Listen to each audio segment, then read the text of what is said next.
I never imagined stepping into the Riverwalk in the 1930s could feel so alive. The emerging canals bustling with labourers, merchants and locals, the scent of fresh Texan bread mingling with the river air. Yet as the Great Depression gripped the nation, San Antonio's river was a far cry from the enchanting pathway it would become. A muddy, flood-prone ditch that had claimed lives in the devastating deluge of 1921, leaving the city scarred and wary. Using modern AI, we bring these historic scenes to life, moving through streets, bridges, and mission grounds as they appeared across the 20th century. Picture the transformation unfolding before your eyes. In the early 1930s, architect Robert Hugman, inspired by visions of a Texan Venice, sketched plans to tame the river's wild bends with graceful stone walkways and arched bridges.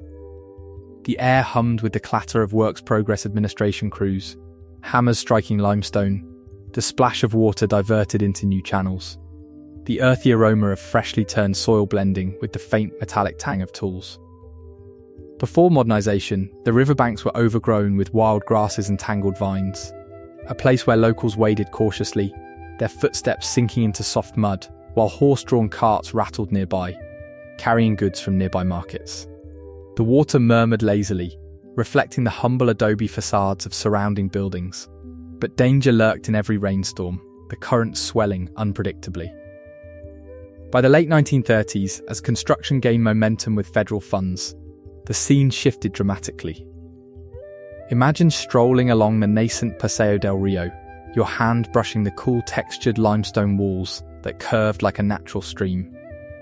The gentle lap of water against new embankments soothing the ear. Arneson River Theatre emerged as a gem. Its stage poised on one bank while tiered stone seats invited audiences across the water. Echoes of folkloric dances and laughter filling the twilight. The scent of blooming honeysuckle carried on the breeze. Merchants set up quaint shops under old-fashioned lanterns, their glow casting dancing shadows on the rippling surface, while gondola-like boats glided silently, ferrying families who marvelled at the rebirth. Yet this awakening extended beyond the river to the ancient missions, guardians of San Antonio's soul. In the 1930s and 1940s, preservation efforts breathed new life into these Spanish colonial treasures like Mission San Jose and Mission Concepcion, where weathered stone walls, etched by centuries of wind and rain, stood as silent witnesses to early Texan history. Feel the rough grain of restored plaster under your fingertips, as workers from the San Antonio Conservation Society and local parishes meticulously rebuilt crumbling arches and frescoes, the air thick with the dusty scent of lime mortar. Before these interventions, the missions languished in neglect, vines creeping over faded murals, the quiet hush broken only by the occasional toll of a bell or the rustle of wildlife. After they became havens of reflection, parishioners gathering for services amid the cool shade of pecan trees, the faint echo of chants mingling with the chirp of birds, symbolizing a city's reverence for its roots amid modern progress. As the 1940s dawned, with World War II casting its shadow, the Riverwalk evolved into a respite for soldiers and families, its pathways alive with the soft tread of footsteps and the aroma of street vendors' tamales. The missions, too, offered solace, their grounds a tapestry of blooming wildflowers and whispering winds. But this was just the beginning, a foundation for San Antonio's cultural blossoming, where urban parks and museums would soon weave daily life into a richer narrative of growth and discovery. As the echoes of wartime faded into the optimism of the post-war era, San Antonio's heart turned toward spaces of leisure and learning, where the rhythm of daily life intertwined with nature's embrace and cultural enlightenment. In the 1940s and 1950s, Brackenridge Park emerged as a verdant oasis amid the city's expanding bustle, its sprawling 343 acres a gift from George Washington Brackenridge in 1899, now fully realised as a communal haven. Imagine wandering its shaded trails, the crunch of gravel underfoot, the fresh scent of oak leaves mingling with the distant laughter of children picnicking by the San Antonio River. Families gathered for lazy afternoons, the air alive with the sizzle of barbecues and the splash of kids in the shallow streams. while couples strolled hand in hand, feeling the cool mist from hidden springs. Nestled within this natural contrast stood the Japanese tea garden, carved from an abandoned limestone quarry in 1919, its transformation a testament to ingenuity. By the 1940s, amid the tensions of World War II, it bore the name Chinese Tea Garden, a poignant shift reflecting the era's fears, as the Jingdu family, who had tended it with grace, were displaced. Yet its beauty endured, tiered waterfalls cascading into koi-filled ponds, the gentle trickle soothing the soul, the fragrance of blooming lilies and sweet olive perfuming the air. Visitors climbed faux wood bridges, their hands grazing textured railings, pausing to sip tea in the pagoda, the soft rustle of bamboo leaves whispering stories of resilience. Through the 1950s and 1960s, it hosted community festivals, where the vibrant hues of lanterns reflected in the water and the tactile warmth of stone benches invited reflection amid the city's growing hum. This natural serenity found its indoor counterpart in San Antonio's burgeoning museums, where cultural evolution unfolded in hushed galleries. The Whit Museum opened in 1926, but enriched in the 1940s, with historic transplants, like the riverside home of banker John Twohig in 1941. Its plastered limestone walls evoking early Texan grit, and the stone abode of Jos Francisco Ruiz in 1948, where one could almost feel the echo of schoolroom. Lessons from the independence era. By the 1960s, expansions like the McFarlane Jewel Room in 1961 and the Piper Wing in 1962 transformed it into a treasure trove.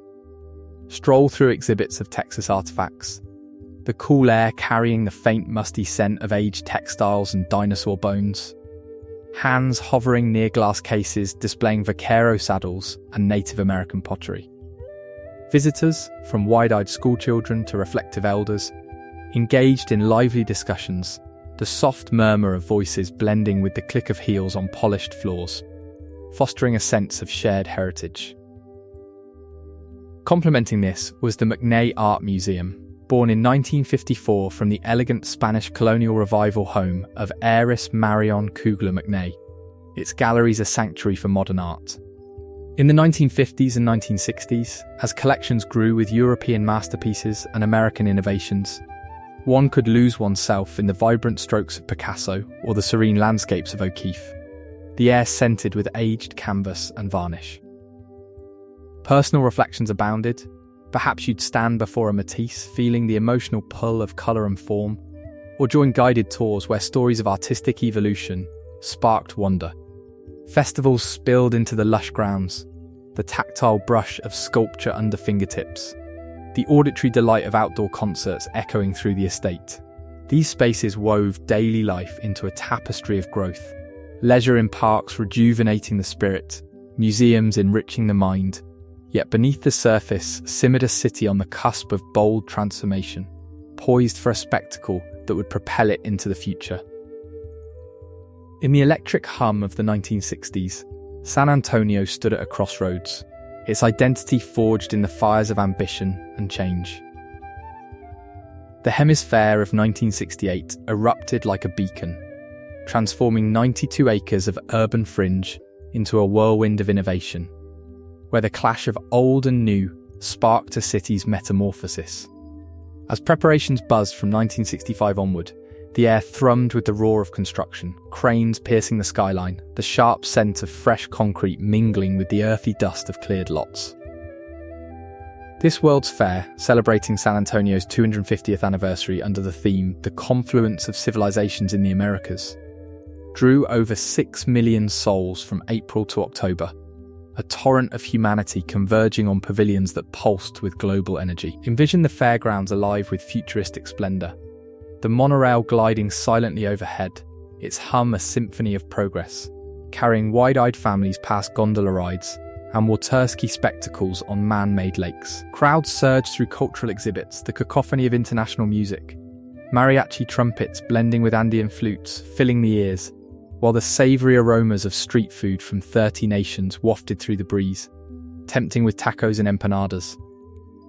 Tactile wonders abounded, hands gripping skyride cables for aerial views, feet-pounding pathways lined with technological marvels like the United States Pavilion's Film US, evoking the diverse tapestry of American life. Excitement built to a fever pitch during evening parades, fireworks exploding in vibrant bursts, their acrid smoke lingering as laughter echoed from amusement rides. At the heart loomed the Tower of the Americas, a 622-foot sentinel rising from the chaos, its construction a drama of engineering triumph amid urban expansion. Feel the anticipation as elevators whisked visitors skyward, the gentle sway at the top offering panoramic vistas, the city's sprawl unfolding below, a mosaic of historic missions and burgeoning suburbs. Revolving restaurants spun slowly, the clink of glasses and murmur of conversations underscoring the thrill, while the scent of gourmet meals mingled with the fresh rush of high-altitude air. Yet this spectacle wasn't without tension. Financial strains mounted, attendance fell short of dreams, and the push for modernization clashed with preservationists' pleas, symbolizing the conflict of a city shedding its quiet past for a bolder identity. Through it all, human stories emerged, families bonding over exhibits, innovators showcasing breakthroughs, the collective pulse quickening with each event. Hemisphere's legacy etched a new skyline, igniting urban renewal that bridged eras. Yet it hinted at further evolution, where entertainment would crown San Antonio's late-century renaissance. As the 20th century waned, San Antonio's spirit soared into realms of pure delight, where entertainment and recreation wove the final threads of a city's triumphant narrative. The late 1980s and 1990s ushered in bold new landmarks, transforming the landscape into playgrounds of wonder, fostering economic vitality and communal bonds that resolved the tensions of growth into harmonious celebration. SeaWorld San Antonio burst onto the scene in May 1988, a 416-acre marine marvel born from a $170 million vision, drawing families to its aquatic symphony. Imagine the thrill of Shamu Splash, the cool mist soaking your skin as the orca's mighty breach sends waves cascading, the salty ocean scent mingling with popcorn from cheering crowds. Rides like the Steel Eel hurled riders through loops, the rush of wind and screams blending with the calls of dolphins in interactive exhibits, where hands dipped into touch pools, feeling the slick glide of rays. Through the 1990s, it became a hub of tourism, boosting the economy as visitors flocked for shows and conservation talks, the tactile thrill of feeding sea lions underscoring themes of harmony with nature. Echoing this exuberance, Six Flags Fiesta Texas opened its gates in March 1992, sprawling across 200 acres in a former limestone quarry, its themed areas a vibrant ode to Texan culture. The Rattler's wooden twists rattled bones with exhilarating drops, the scent of fresh funnel cakes wafting amid the roar of crowds, while live shows in amphitheaters pulsed with music and dance, hands clapping in rhythmic unity. As the decade unfolded, expansions like the Joker's Revenge in 1996 amplified the adrenaline, families bonding over water park slides, the cool spray and laughter a balm for urban souls. Nightlife sparked with fireworks, the air alive with the crackle of lights, and the warmth of shared stories. Amid this, the Pearl Historic District emerged as a beacon of revitalization, its late 20th century brewery operations, humming until 2001, infusing urban life with industrial grit and community flavor. Workers gathered after shifts, the hoppy aroma of brewing beer lingering in the air, while nearby markets buzzed with locals bartering goods, the tactile clink of bottles evoking a sense of continuity. As redevelopment stirred in the 1990s, historic brick buildings began whispering promises of renewal, blending nightlife with cultural events, the soft glow of streetlights illuminating gatherings that bridged past and present. These spaces crowned San Antonio's evolution, a city resilient, culturally rich, alive with human connection. From the river's humble flow to towers of ambition, it stands as a testament to progress intertwined with heritage. Now, dear viewer, which city or era should we revive next?